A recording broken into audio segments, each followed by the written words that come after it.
Brown told him, as it was a question of his leg's ability to adjust to the change. If they had good results with the knees and the ankles, 3 more operations were on the boards. 1 on the long ligaments of his thighs, 1 on the elbow strap ligaments, and possibly a 3rd on his neck, which he could barely turn at all. The surgery was to be performed by Raymond Ruopp, who had pioneered the technique. He was flying in from San Francisco. "What does this guy Ruopp want with me if he's such a superstar?" Johnny asked. Superstar was a word he had learned from Marie. She had used it in connection with a balding, bespectacled singer with the unlikely name of Elton John. "You're underestimating your own superstar qualities," Brown answered. "There are only a handful of people in the United States who have recovered from comas as long as yours was. And of that handful, your recovery from the accompanying brain damage has been the most radical and pleasing." Sam Weitzak was more blunt. "You're a guinea pig, nah?" "What?" "Yes. Look into the light, please." Weitzak shone a light into the pupil of Johnny's left eye. "Did you know I can look right at your optic nerve with this thing? Yes. The eyes are more than the window of the soul. They are one of the brain's most crucial maintenance points." "Guinea pig," Johnny said morosely, staring into the savage point of light. "Yes." The light snapped off. "Don't feel so sorry for yourself. Many of the techniques to be employed in your behalf, and some of those already employed, were perfected during the Vietnam War. No shortage of guinea pigs in the VA hospitals, nah? A man like Ruopp is interested in you because you are unique. Here is a man who has slept 4.5 years. Can we make him walk again? An interesting problem. He sees the monograph he will write on it for the New England Journal of Medicine. He looks forward to it the way a child looks forward to new toys under the Christmas tree. He does not see you. He does not see Johnny Smith in his pain. Johnny Smith who must take the bedpan and ring for the nurse to scratch if his back itches. That's good. His hand will not shake. Smile, Johnny. This Ruopp looks like a bank clerk, but he is maybe the best surgeon in North America." But it was hard for Johnny to smile. He had read his way dutifully through the tracks his mother had left him. They depressed him and left him frightened all over again for her sanity. One of them, by a man named Salem Curbin, struck him as nearly pagan in its loving contemplation of a bloody apocalypse and the yawning barbecue pits of hell. Another described the coming Antichrist in pulp horror terms. The others were a dark carnival of craziness. Christ was living under the South Pole. God drove flying saucers. New York was Sodom, L.A. was Gomorrah. They dealt with exorcism, with witches, with all manner of things seen and unseen. It was impossible for him to reconcile the pamphlets with the religious yet earthy woman he had known before his coma. 3 days after the incident involving Weitzak's snapshot of his mother, a slim and dark-haired reporter from the Bangor Daily News named David Bright showed up at the door of Johnny's room and asked if he could have a short interview. "Have you asked the doctors?" Johnny asked. Bright grinned. "Actually, no." "All right," Johnny said. "In that case, I'd be happy to talk to you." "You're a man after my own heart," Bright said. He came in and sat down. His first questions were about the accident and about Johnny's thoughts and feelings upon slipping out of the coma and discovering he had misplaced nearly half a decade. Johnny answered these questions honestly and straightforwardly. Then Bright told him that he had heard from a source that Johnny had gained some sort of sixth sense as a result of the accident. "Are you asking me if I'm psychic?" Bright smiled and shrugged. "That'll do for a start." Johnny had thought carefully about the things Weitzak had said. The more he thought, the more it seemed to him that Weitzak had done exactly the right thing when he hung up the phone without saying anything. Johnny had begun to associate it in his mind with that W. Jacobs story, The Monkey's Paw. The paw was for wishing, but the price you paid for each of your 3 wishes was a black one. The old couple had wished for £100 and had lost their son in a mill accident. The mill's compensation had come to exactly £100. Then the old woman had wished for her son back, and he had come. But before she could open the door and see what a horror she had summoned out of its grave, the old man had used the last wish to send it back. As Weizsäck had said, maybe some things were better lost than found. "No," he said. "I'm no more psychic than you are." "According to my source, you—" "No, it isn't true." Bright smiled a trifle cynically, seemed to debate pressing the matter further, then turned to a fresh page in his notebook. He began to ask about Johnny's prospects for the future, his feelings about the road back, and Johnny also answered these questions as honestly as he could. "So what are you going to do when you get out of here?" Bright asked, closing his notebook. "I haven't really thought about that. I'm still trying to adjust to the idea that Gerald Ford is the president." Bright laughed. "You're not alone in that, my friend." "I suppose I'll go back to teaching. It's all I know. But right now, that's too far ahead to think about." Bright thanked him for the interview and left. The article appeared in the paper 2 days later, the day before his leg surgery. It was on the bottom of the front page, and the headline read, "John Smith, modern Rip Van Winkle, faces long road back." There were 3 pictures, one of them Johnny's picture for the Cleves Mill High School yearbook. It had been taken barely a week before the accident. A picture of Johnny in his hospital bed, looking thin and twisted with his arms and legs in their bent positions. Between these two was a picture of the almost totally demolished taxi, lying on its side like a dead dog. There was no mention in Bright's article of sixth senses, precognitive powers, or wild talents. "How did you turn him off the ESP angle?" Weizsäck asked him that evening. Johnny shrugged. "He seemed like a nice guy. Maybe he didn't want to stick me with it." "Maybe not," Weizsäck said, "but he won't forget it. Not if he's a good reporter, and I understand that he is." "You understand?" "I asked around." "Looking out for my best interests?" "We all do what we can, eh? Are you nervous about tomorrow, Johnny?" "Not nervous, no. Scared is a more accurate word." "Yes, of course you are. I would be." "Will you be there?"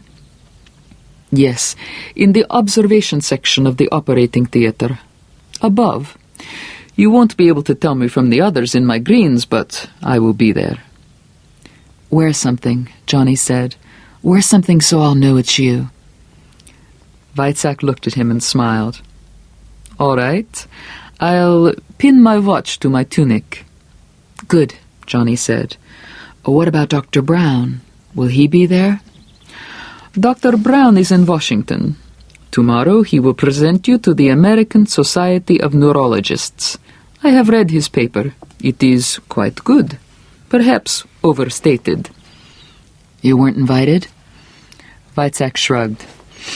"I don't like to fly. That is something that scares me." "And maybe you wanted to stay here?" Weizsäck smiled crookedly, spread his hands, and said nothing. "He doesn't like me much, does he?" Johnny asked. "Dr. Brown?"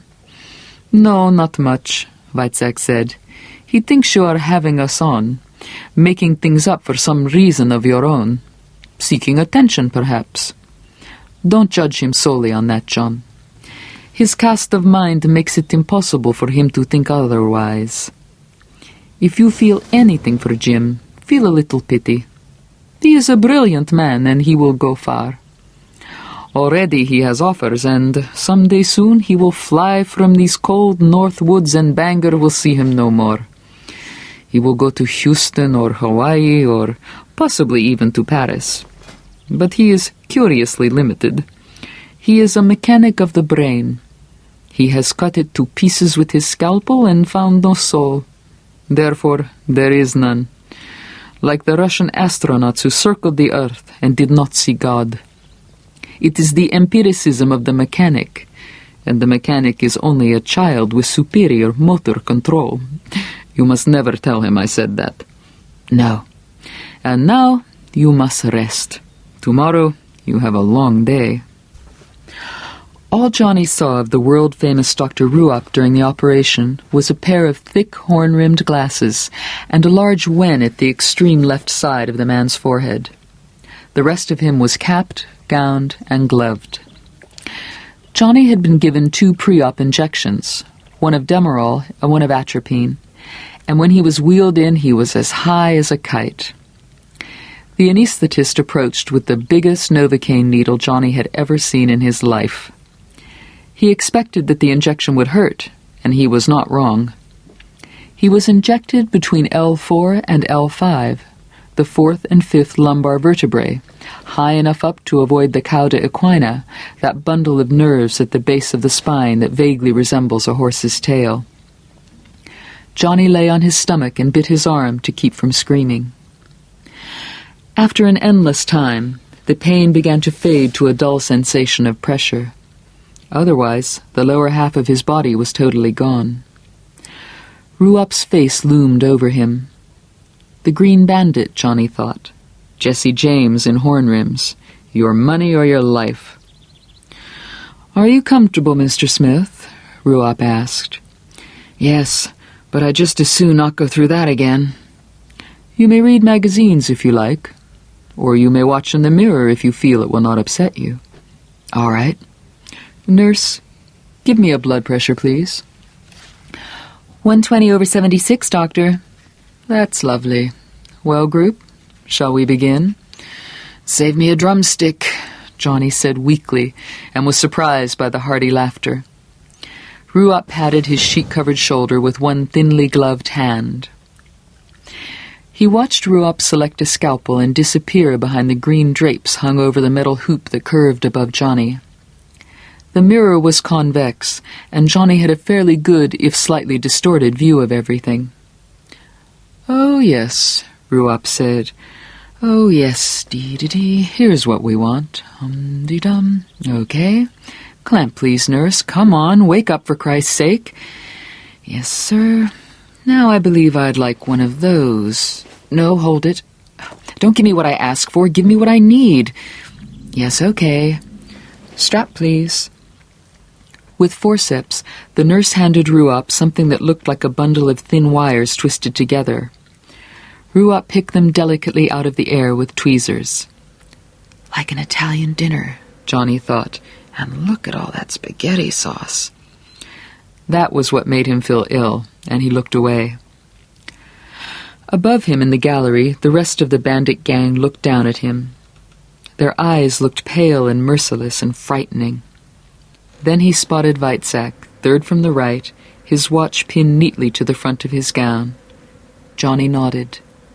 Weitzak nodded back. That made it a little better. Ruop finished the connections between his knees and calves, and Johnny was turned over. Things continued. The anesthesiologist asked him if he felt all right. Johnny told her he thought he felt as well as possible under the circumstances.